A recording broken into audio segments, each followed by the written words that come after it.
வணக்கம். -7 டிகிரி குளிரில் ஆற்றில் இறங்கிய விமானம் 155 பயணிகள் காப்பாற்றப்பட்டது எப்படி? விரிவாக பார்க்கலாம். கடந்த 2009ஆம் ஆண்டு ஜனவரி 15ஆம் தேதி அமெரிக்காவின் நியூயார்க்கிலிருந்து 155 பேருடன் ஒரு விமானம் புறப்பட்டது. புறப்பட்ட சில நிமிடங்களிலேயே பறவை கூட்டம் ஒன்று விமானத்தில் மோதியது. இதையடுத்து விமானத்தை விமான நிலையத்துக்கு திருப்புவது இனி சாத்தியமில்லை என்பதை விமானி உடனடியாக உணர்ந்தார். எனவே அவர் விமானத்தை ஆற்றில் தரையிறக்கினார். அது யுஎஸ் ஏர்வேஸ் 1549 என்னும் விமானம். நியூயார்க்கின் ஹட்சன் ஆற்றில் விமானம் தரையிறக்கப்பட்டதால் இச்சம்பவம் மிராக்கிள் ஆஃப் ஹட்சன் என்று அறியப்படுகிறது. விமானத்தில் பயணித்த அனைவரும் உயிர் தப்பினர் என்பது குறிப்பிடத்தக்கது. முன் எப்போதும் இல்லாத வகையில் விமானத்தை நீரில் தரையிறக்கிய விமானி செஸ்லி சல்லன்பெர்கர் என்கிற சல்லி என்பது குறிப்பிடத்தக்கது. இந்த சம்பவத்தை மையமாக வைத்து 2016ஆம் ஆண்டில் சல்லி என்னும் படமும் வெளியானது. அதில் விமானி கதாபாத்திரத்தில் டாம் ஹேங்க்ஸ் நடித்திருந்தார். 2009ஆம் ஆண்டு ஜனவரி 15ஆம் அன்று நடந்த இச்சம்பவத்தில் நியூயார்க்கின் லாகார்டியா விமான நிலையத்திலிருந்து வட கரோலினாவுக்கு விமானம் செல்லவிருந்தது. ஆனால் புறப்பட்ட சில நிமிடங்களிலேயே விமானம் ஹஸ்டன் நதியில் இறங்கியது. விமானம் புறப்பட்ட 2 நிமிடங்களிலேயே அதில் பறவை கூட்டம் மோதியதால் விமானத்தின் 2 என்ஜின்களும் பழுதடைந்தன. அதன் பின் விமானத்தின் அனுபவம் வாய்ந்த விமானி சல்லன்பெர்கர் லாகார்டியா விமான நிலையத்தின் வான் போக்குவரத்து கட்டுப்பாட்டு அமைப்பிடம் தான் ஹட்சன் நதியில் விமானத்தை தரை இறக்குவதற்கு முயற்சி செய்வதாக கூறினார். இது மிகவும் அசாதாரணமான, மிகவும் ஆபத்தானதாகும். சுமார் 3.5 நிமிடங்கள் பறவைகள் விமானத்தில் மோதிய பின் அந்த விமானம் நதியில் தரையிறக்கப்பட்டது.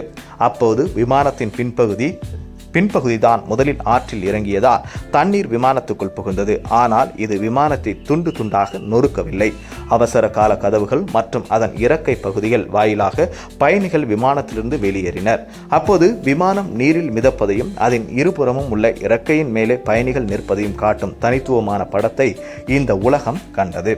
விமானம் ஆற்றில் தரையிறக்கப்பட்ட சமயத்தில் ஹட்சன் நதியில் தண்ணீர் வேகமாக ஓடிக்கொண்டிருந்தது. நியூயார்க்கில் ஜனவரி மாதம் மிகவும் குளிராக இருக்கும். இச்சம்பவம் நடந்த நாளில் வெப்பநிலை -7 டிகிரி செல்சியஸாக இருந்தது. ஆனால் ஆற்றில் விமானம் இறங்கிய சில நிமிடங்களிலேயே அருகே இருந்த படகுகள் மற்றும் கப்பல்கள் அப்பகுதிக்கு திருப்பிவிடப்பட்டன. இந்த துரிதமான நடவடிக்கை மிகவும் பயனுள்ளதாக இருந்தது. இத்தகைய அசாதாரணமான ஆபத்தான முறையில் விமானம் நீரில் இறங்கியதால் ஒரேயொரு பயணிக்கும் விமான குழுவினர் 5 பேருக்கும் காலில் காயம் ஏற்பட்டது.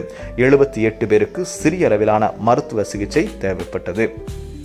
இந்த சம்பவம் குறித்து அச்சமயத்தில் செய்தி சேகரித்த பிபிசி செய்தியாளர், பயணிகளின் அதிர்ஷ்டத்தாலும் விமானியின் திறன் மற்றும் துரிதமான மீட்பு நடவடிக்கைகளாலும் அனைவரும் உயிர் தப்பியதாக கூறியிருந்தார்.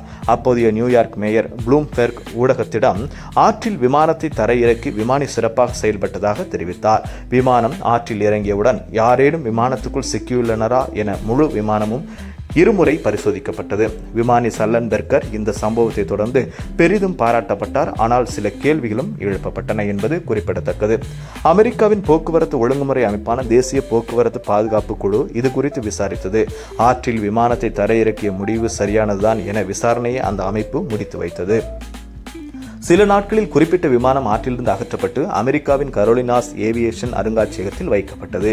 விமானி சல்லன்பெர்கர் தன் 16வது வயதில் விமானத்தை இயக்குவதற்கான பயிற்சியை தொடங்கினார். அமெரிக்காவின் விமானப்படை அகாடமியில் 1973ஆம் ஆண்டு அவர் பட்டம் பெற்றார். பின்னர் அமெரிக்காவின் விமானப்படையில் போர் விமானியாக இணைந்தார். 1980ஆம் ஆண்டில் தனியார் விமான போக்குவரத்து துறையில் விமானியாக இணைந்தார். அவசர காலத்தில் விமானத்தை தரையிறக்குவதற்கு உலகம் முழுவதும் அறியப்பட்ட உதாரணமாக இச்சம்பவம் உள்ளது. இந்த சம்பவத்துக்கு முன்பாக விமானி சல்லன்பெர்கர் 20,000 மணி நேர பயண அனுபவத்தை கொண்டிருந்தார். சுமார் 40 ஆண்டுகள் அவர் விமானியாக இருந்தார் என்பது குறிப்பிடத்தக்கது.